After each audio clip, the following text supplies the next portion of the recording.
পঞ্চম শ্রেণীর গণিত ক্লাসে সবাইকে স্বাগতম। আজকে পঞ্চম শ্রেণীর গণিত বইয়ের 21 পৃষ্ঠা 5 নং অঙ্কটি সমাধান করব। প্রথমে আমরা প্রশ্নটি পড়ি। দেখো দেওয়া আছে 1 ডজন ডিম এবং 5টি মুরগির মূল্য একত্রে 1395 টাকা। একটি ডিমের মূল্য 10 টাকা হলে একটি মুরগির মূল্য কত? বন্ধনী ব্যবহার করে সমস্যাটাকে গাণিতিক বাক্যে প্রকাশ করে সমাধান করি। আমাদের এখান থেকে একটি মুরগির মূল্য বের করতে হবে। তো চলো কথা না বাড়িয়ে আমরা সমাধানে চলে যাই।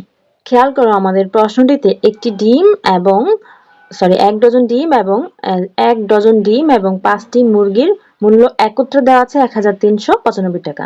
একটি ডিমের মূল্য দেওয়া আছে 10 টাকা, তাহলে একটি মুরগির মূল্য কত? আচ্ছা, একটি ডিমের মূল্য যদি হয় 10 টাকা, এখান থেকে আমরা সমাধানটা শুরু করি। একটি ডিমের মূল্য দেওয়া আছে 10 টাকা। ডিম কতটি? 1 ডজন ডিম। আমরা কি জানি? আমরা জানি 1 ডজন। 1 ডজন মানে কতটুকু?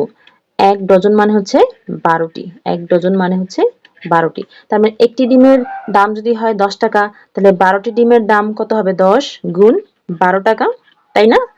তাহলে এখানে আমরা 1 ডজন ডিমের মূল্য পেয়ে গেছি, আর এখানে দেওয়া আছে 1 ডজন ডিম আর 5টি মুরগির মূল্য একত্রে। তাহলে এখান থেকে আমরা 1 ডজন ডিম যদি বিয়োগ করে দিই, তাহলে কি 5টি মুরগির মূল্য থেকে যাবে? তাহলে আমরা 1395 থেকে 1 ডজন ডিম বিয়োগ করে দিব।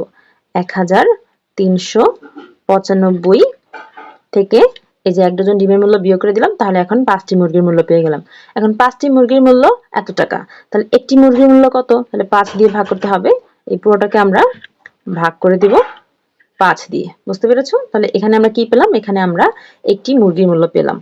এই কথাটা আমরা একটু এখানে লিখে দেব। একটি মুরগির মূল্য এত টাকা। এখানে আমরা লিখব একটি সংখ্যায় লিখি, একটি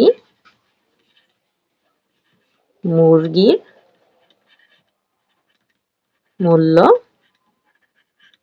সমান এত টাকা। এখন এটা আমরা যদি হিসাব করি, দেখো প্রথমে প্রথম বন্ধনীর কাজটা করতে হবে, আর বাকিটুকু যেভাবে আছে সেভাবে রাখবো। 1395 যেমন আছে তেমন রাখলাম। শুধু এই প্রথম বন্ধনীর কাজটা যদি করি, তাহলে 12 একে 12 আর শূন্য আছে একটা, হয়ে গেল। দ্বিতীয় বন্ধনী, তারপর হচ্ছে ভাগ 5। এখন আমরা দ্বিতীয় বন্ধনীর কাজটা করব, অর্থাৎ বিয়োগ করব। তাহলে বিয়োগ করলে 5 থেকে 0 বিয়োগ করলে থাকে 5, 9 থেকে 2 বিয়োগ করলে থাকে 7, 3 থেকে 1 বিয়োগ করলে থাকে 2, আর এখানে আছে 1, অর্থাৎ 1275। তারপর আছে ভাগ 5। এখন এই ভাগটা করলেই কিন্তু আমরা উত্তর পেয়ে যাব। তাহলে ভাগটা যদি করি, তাহলে 1 এর মধ্যে 5 ভাগ যায় না, 12 এর মধ্যে যায়। 12 এর মধ্যে 5 কয়বার যায়? 5 দুগুণে 10, 2 বার যায় 2, কিন্তু 10 পেয়েছি, এখানে আছে 12। তাহলে বিয়োগফল কত? 2, 2 আর এখানে আছে 7, তার মানে কি 27। 27 এর মধ্যে 5 কয়বার যায়? 27 এর মধ্যে 5 যায় 5 5 25, 5 বার। তাহলে 5 5 25, 25 পেয়েছি, এখানে ছিল 27। তাহলে বিয়োগফল কত? 2, ওই 2 আর এখানে 5, তাহলে 25।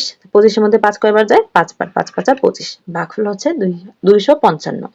তার মানে একটি মুরগির মূল্য হচ্ছে 255 টাকা। এটা আমরা উত্তর লিখে দিব। উত্তর, একটি মুরগির মূল্য 255 টাকা। শিক্ষার্থীরা, আশা করি বুঝতে পেরেছো। দেখা হচ্ছে পরের ক্লাসে। আমি আমার এই চ্যানেলে তোমাদের পুরো গণিত বইয়ের সব অঙ্কের ধারাবাহিক সমাধান দিয়ে থাকি। দেখতে হলে চোখ রাখতে হবে আমাদের চ্যানেলে। তোমাদের পঞ্চম শ্রেণীর একটি প্লেলিস্ট আছে, সেখানে সব অঙ্কের ধারাবাহিকভাবে দেওয়া আছে। যদি কেউ দেখতে চাও, তাহলে সেটা একটু চেক করো। আমাদের অনলাইন ক্লাসে ভর্তি চলছে। যারা ভর্তি হতে আগ্রহী তারা এখনই স্ক্রিনে দেওয়া কন্ট্যাক্টে যোগাযোগ করো। ধন্যবাদ সবাইকে।